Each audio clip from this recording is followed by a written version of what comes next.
So the next one is lesson 2, juvenile justice system under chapter 8. So what is juvenile justice system? So juvenile justice system is a system dealing with the children at risk and children in conflict with the law, which provides child appropriate proceedings including programs and services for prevention, diversion, rehabilitation, reintegration, and aftercare to ensure their normal growth and development. This is by virtue of Republic Act number 9344 as amended by Republic Act number 10630. So juvenile justice system is a system who's dealing with children, so they're protecting it, giving it guidance, rehabilitation, and so under the juvenile justice system is let's tackle about the rights of the child in conflict with the law. So every child in conflict with the law should have the following rights, including but not limited to. So these are the following rights: the right not to be subjected to torture or other cruel, inhuman, or degrading treatment or punishment. So, for example, if some kids arrest by curfew or underage, they have right to not be tortured or other cruel, inhuman, or degrading treatment or punishment.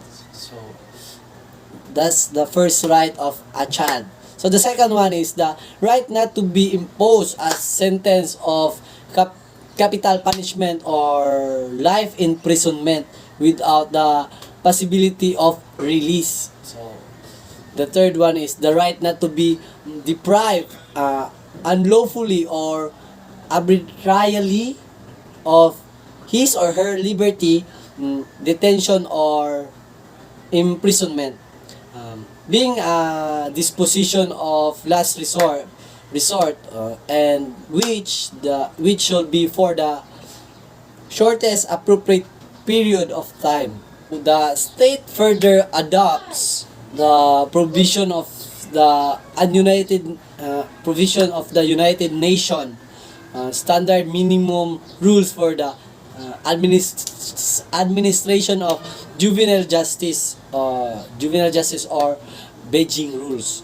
So United Nations guidelines for the prevention of juvenile delinquency, or the Riyadh guidelines, and the United Nations rules for the protection of juvenile deprived of liberty. So this act was under Republic Act 9344 Section 5. So under the juvenile justice system is a minimum age of criminal responsibility. So a child 15 years of age are under the time of commissions of the offense should be exempt from criminal liability.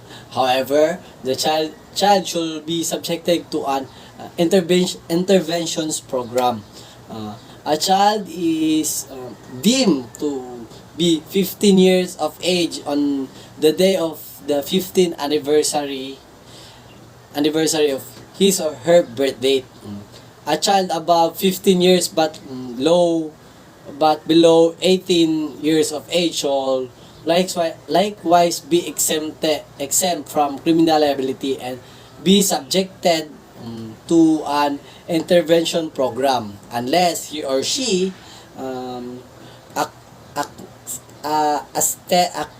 acted with discernment, in which case such child should be subjected to the appropriate proceedings. The exemption from criminal liability herein established does not include exemption from child liability, which shall be enforced in accordance with existing law. So this act is under Republic Act 10630, Section 3. So under the juvenile justice system is a Juvenile Justice and Welfare Council. So this is what we call JJWC. So a Juvenile Justice and Welfare Council is hereby created and attached to the Department of Social Welfare and Development and placed under its administrative supervision. The JJWC or Juvenile Justice and Welfare Council shall be chaired by an Undersecretary of the Department of Social Welfare and Department of Social Worker and Development. It should ensure the effective implementation of this act. So, and coordination among the following agency. So, these are the following agency. Department of Justice or DOJ, Council for the Welfare of Children. Next one is Department of Education or DepEd, Department of Interior and Local Government, Public Attorney's Office o PAO, Bureau of Correction, Parole and Probation Administration, National Bureau of Investigation, and Philippine National Police, and many more. Oh, the next one is composition. So this act is under Juvenile Justice and Welfare Council. So the JJWC should be composed of representative whose rank should not be lower than director to be designated by the concerned heads of the following departments or agreement agencies, and shall be receive emolument as may be determined by the council in accordance with existing budget and accounting rules and regulations. These are the agencies or departments like Department of Justice, Department of Social Welfare and Development or DCWD, Council for the Welfare of Children or CWC, Department of Education, DepEd, and Department of the Interior and Local Government or DILG, and many more. One representative each from the League of Province, League of Cities, League of Municipalities, and League of Barangays. So these act are under Republic Act 10630 Section 4. The next one is Regional Juvenile Justice and Welfare Committee. So what we call RJJWC. So the Regional Juvenile Justice and Welfare Committee will be under the administration and supervision of the JJWC. So they are connected. The RJJWC should be chaired by the Director of the Regional Office of the DCWD. It shall ensure the effective implementation of the Act at the regional and LGU levels and the coordination among its member agencies. The RJJWC will be composed of permanent representative who shall have a rank not lower than an assistant regional director or its equivalent to be designated by the concerned department heads of from the following agencies, and shall receive emoluments as may be determined by the council in accordance with existing budget and accounting rules and regulations. So these are the agencies and department of its Department of Justice or DOJ, Department of Social Welfare and Development, Department of Education, Department of the Interior and Local Government, Commission on Human Rights, Department of Health, 2 representatives from NGOs operating within the region selected by RJJWC based on the criteria established by the JJWC. One sectoral representative from the children and youth sector within the region, and one representative from the League of Province, Cities, Municipalities, Barangays of the Philippines. These acts are under Republic Act 10630 Section 4. The next one is initial contact with the child. So, it is when the child in conflict with the law is taken into custody by a law enforcement officer. The law enforcement officer shall explain to the child why he or she is being placed under custody and the offense that he or she allegedly committed, and his or her constitutional rights in simple language and in a dialect that he or she can understand. Properly identify himself or herself and present proper identification to the child. Refrain from using vulgar and profane words, from sexually harassing or abusing or making sexual advances on the child in conflict with the law. Avoid displaying or using any firearm, weapon, handcuffs, or other instrument of force or restraint unless absolutely necessary and only after all other methods of control have been exhausted and have failed. A child in conflict with the law shall only be searched by a law enforcement officer of the same gender and shall not be locked up in detention cell. The next one is initial investigation. So the law enforcement officer shall in his or her investigations determine where the cases involving the child in conflict with the law shall be referred. The taking of the statement of the child shall be conducted in the presence of the following: child counsel of choice, or in the absences thereof, a lawyer from the public attorney's office, the child parents, guardians, or nearest relative as the cases may be, and the local social welfare and development officer in the absence of the child's parents, guardians, or nearest relatives, and the local social welfare and development officer. The investigation should be conducted in the presence of representative of an NGO, religious group, or members of BCPC. The social worker shall conduct initial assessment to determine the appropriate investigation and where the child acted with the discernment using the discernment assessment tools developed by DCWD. The initial assessment should be without prejudice to the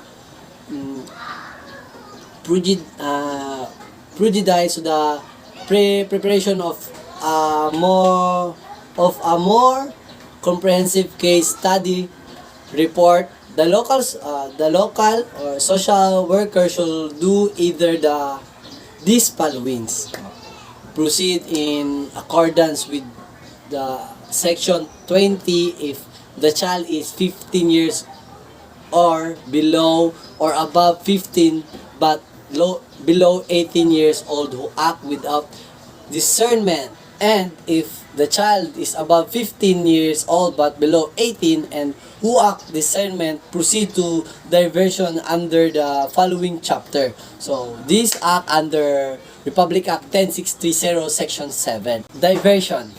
It is a alternative child appropriate process of determining the responsibility and treatment of a child in conflict with the law on the basis of his or her social, cultural, economic, psychological or educational background without resorting to formal court proceedings.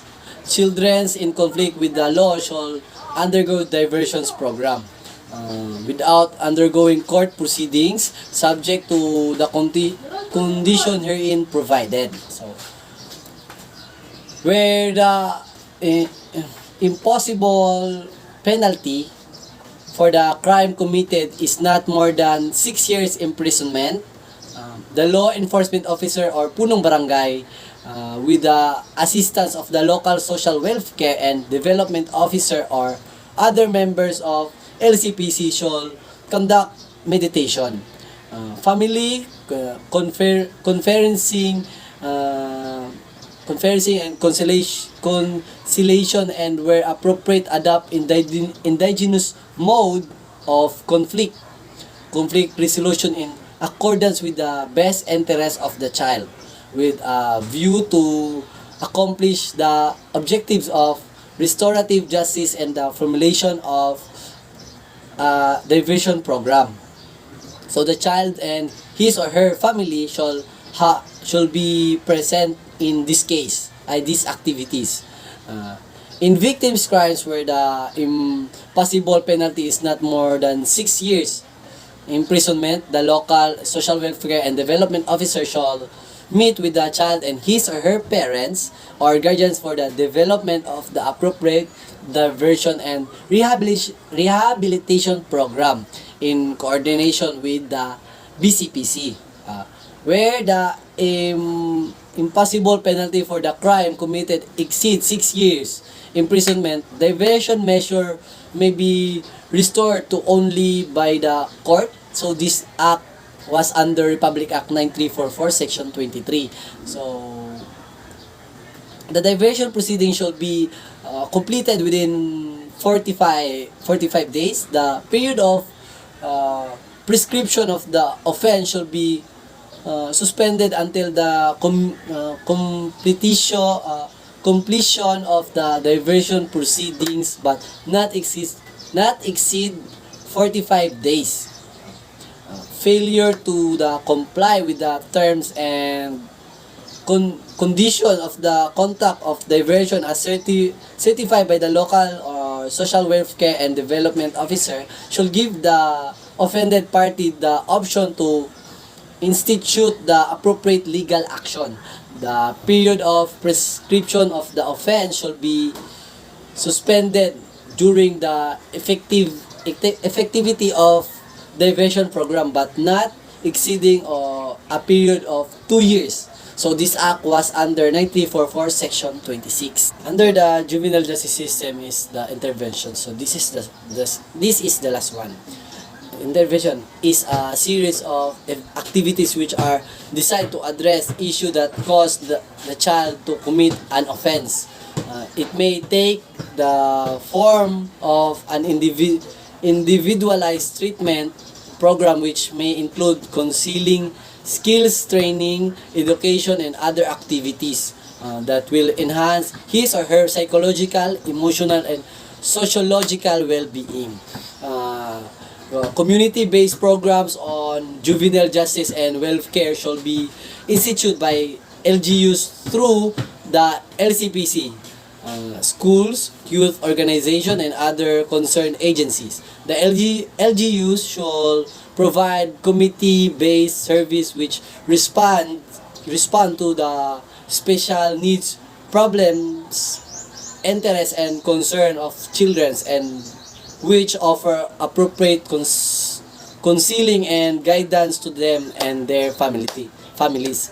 These are the example, or these are the programs shall consist of 3 levels. So, primary intervention that includes general measure to promote social justice and equal opportunity which tackle perceived root causes of offending.